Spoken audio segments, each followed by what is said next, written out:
Hi, I'm Noel. This is Antonia from Boxtail Soup Theatre Company, and this is another of our weekly vlogs. We're in our Christmas week, so it's our final week of performances before Christmas. It's not our final week of performances because we come back and do more up until New Year's Eve. And it's that side of things that we thought we would talk about this week, especially after talking about a few of the things that could go wrong last week. What I mean by that is we're going to talk about repetition. Did you get that? Yeah. We're going to talk about repetition. Oh, ha ha, very funny. So funny. It's like a cracker joke. Is it because it's Christmas week, so you're deciding to do a cracker joke? Maybe. Actually, do you know what? Noel has a secret talent, which is that he manages to guess all the answers to cracker jokes. I'm not sure whether that's a good thing or not, but nonetheless, it's a Christmas talent. You've got to be good at something. So repetition. So yeah, we have now done. I'm not sure exactly it's how many. 40 something, 40 something, 46, but I can't remember how many. Yeah. Yeah, performances. That's of both shows, Hansel Gretel and Christmas Carol, and that means obviously that we've got around 20 or so still to go. So we'll get some of those done this week. Then we have a day off for Christmas, and then we come back on Boxing Day and start doing those shows again. In theory, and fingers crossed, and all that. Of course, stuff. Yes. Assuming that nothing else kind of changes the plans. I think so far we've done more Christmas Carol than we've done Hansel and Gretel. I think that's right. I think the balance now shifts, or is sort of starting to shift to the other way. So we'll be finishing up with more Hansel and Gretel than Christmas Carol. But it's safe to say that we've done a lot of both shows. And especially when you're doing the same show back to back or multiple times on the same day, there is a certain weird deja vu that you definitely get. Yeah, there is, and so we thought we would talk about the kind of the two sides of that, insofar as how do you keep a show fresh if you're doing it again and again, and also how do you deal with that repetition and that sense of, because certainly sometimes you get that feeling of deja vu almost where you're thinking, have I already done this bit? Sometimes I just stop for a moment and think, done it a little while ago rather than immediately. Yeah. You think I haven't said this line already, have I? You have said it earlier today, but not in that performance, perhaps. So, first of all, if you're doing the same show again and again and again and again, I think the first question would be, how do you keep it fresh? Do you have any particular tricks, or is there anything particular that you do that you think helps you keep the performance? And by fresh, I mean not making it feel for the audience as though they're watching something that is just being done by rote, just being done because we've repeated it over and over and over again. I think that the audience helps with that, in that sense, yeah. Because every audience is definitely different and they'll give you different things. So when you step out on that particular show, the atmosphere is always slightly different. So that always helps because you're already starting in what feels like a similar but different place. And also I think that we definitely play with it together a little bit, obviously within the realms of what we've already created. We're not going to suddenly decide that one of us is playing a different character for one show or anything like that, but we certainly have a play with the characters and try not to say lines exactly the same way each time, and try to listen. I think that's one of the most important things. I think if you're ever going into a show where you feel like, oh gosh, it's another show, it's another performance, I've got to do the same thing again, and you're sort of a little bit in your own head about it and feeling a bit deja vu-y, the best thing, I think, is to say, right, well, I'm just going to listen really well. So listen to what the other performer is giving you, listen to their lines, try and hear something different in them that you haven't heard before, listen to their and watch and be kind of responsive to their movements and gestures and the things that they're doing.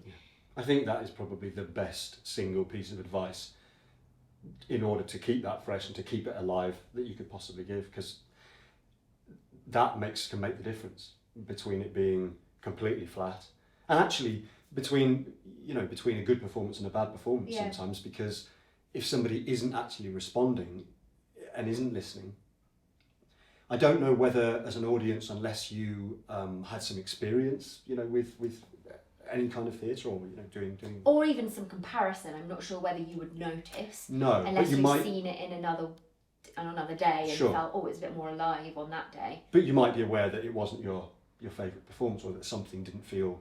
Yeah, maybe it felt a little bit flat or I've heard it disjointed, maybe. described as, and not that I'm not a particular fan of this kind of cliche, but as acting is reacting. Oh, you know. yeah, they say that at drama school and that. Yeah, you get told that sort of thing. But I think the crux of that is exactly what you're saying. Is it's that you have to listen and respond to the other person. Yeah. And much like we were talking about before in the previous vlog, where we were talking about learning the lines, and when you're just starting out, it's a major concern. You're thinking, I've got to learn all my lines. The danger is, certainly if you learn to do the lines in a particular way as well. Yeah. If you repeat them in your head over and over and you get into a certain rhythm and that's the way that you've learned them, that you're not listening to the other performer in the scene. You're just waiting for your turn to say your line. Exactly. And then actually, if something does distract you or something goes a little bit wrong, in inverted commas, you're in no place then to respond to it because you aren't actually paying attention, not properly. No. Whereas what you should be doing is listening to it as if it were the first time you're having this conversation. Okay, you know what all the lines are, you know what they're going to say. They might do something just slightly different. Yeah, or they might make a mistake as well. That's the other thing. They might say absolutely. something that actually doesn't make any sense, and therefore you might then have to be able to kind of tweak your line slightly to make what they've said make sense. But if you haven't been listening, then your line then won't make sense, and thus, yeah. But it's been interesting for us with Christmas Carol because we've had a variety of different audiences of different ages, and we've had some schools performances as well, which often means that in order to keep their attention, perhaps you want to lift the pace ever so slightly. Yeah, you have to I think it's a certain type of energy you need to give it for a school. Not least because, to be fair to them, they haven't necessarily chosen to be there. They're on a trip, they've kind of been told this is what they're coming to see. And so you just need to kind of keep it going, keep their attention, not sit on lines too much, which, to be fair, you should try not to do anyway. Absolutely. But what that has meant is that even in, for example, the first scene in Christmas Carol, which is the scene in the office with Scrooge and Bob Cratchit and a few people who come to visit the office, we found some really interesting and different things in it, and it means it kind of keeps the play in it, keeps the sense of play.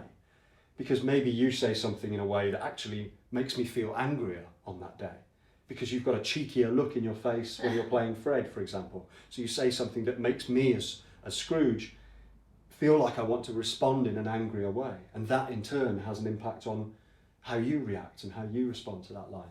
So that's a big part of it, is playing and, keeping the sense of play. And I think for the adult show, for Christmas Carol, that's more to do with us and with each other, with listening to each other and what the other person is doing.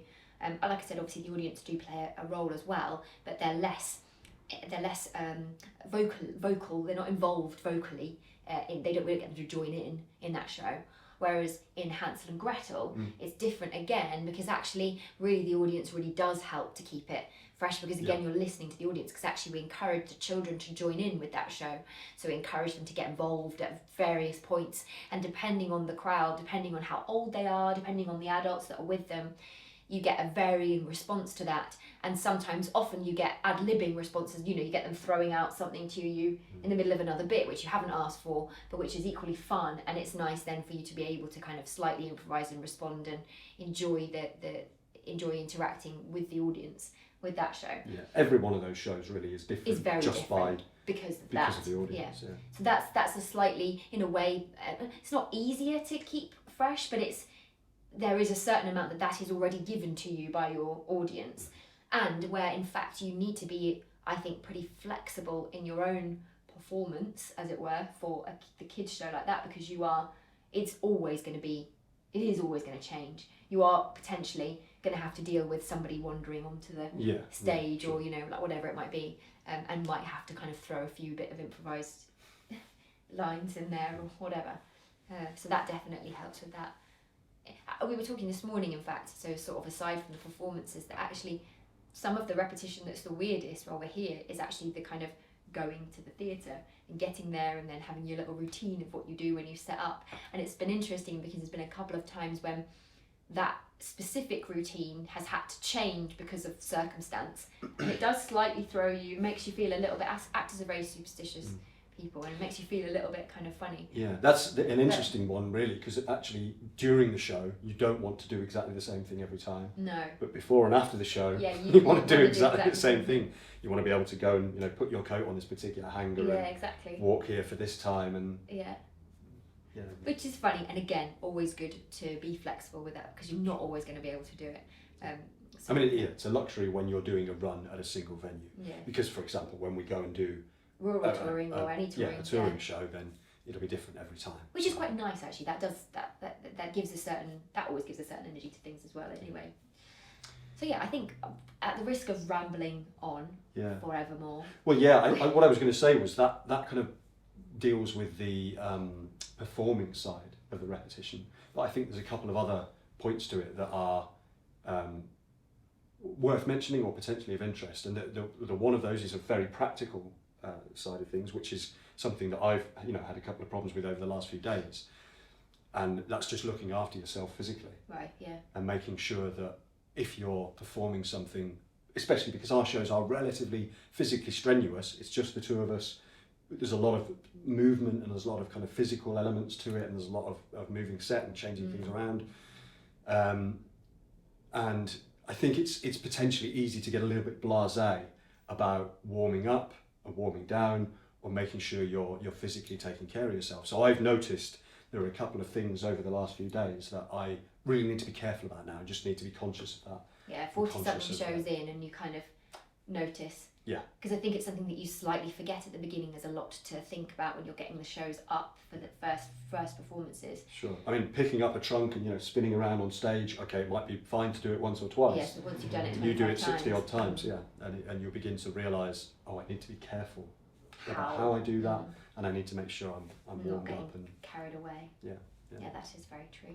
Yeah, absolutely. I think probably at the risk of rambling on too much about it, that probably is all we have to say for now on the subject of repetition. I was expecting another cracker joke from you then. Oh, sorry. But I suppose we ought to say Merry Christmas, because you'll probably be watching this around Christmas time.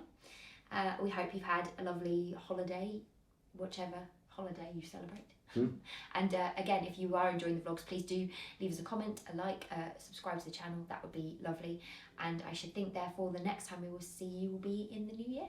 Oh yeah, of course. Yeah, is that right? I think so. I don't know. That's right. Maybe, like that. maybe not. Maybe I've got Who that knows? wrong. We don't even know what day it is really. So. No idea. But there we go. Merry Christmas, and thanks for watching. We love Christmas, we love reindeers, gingerbread and Christmas trees. Wishing everyone we meet, have a Merry Christmas, please. Oh, I love Christmas. Yes, I love it too. Hello, you two.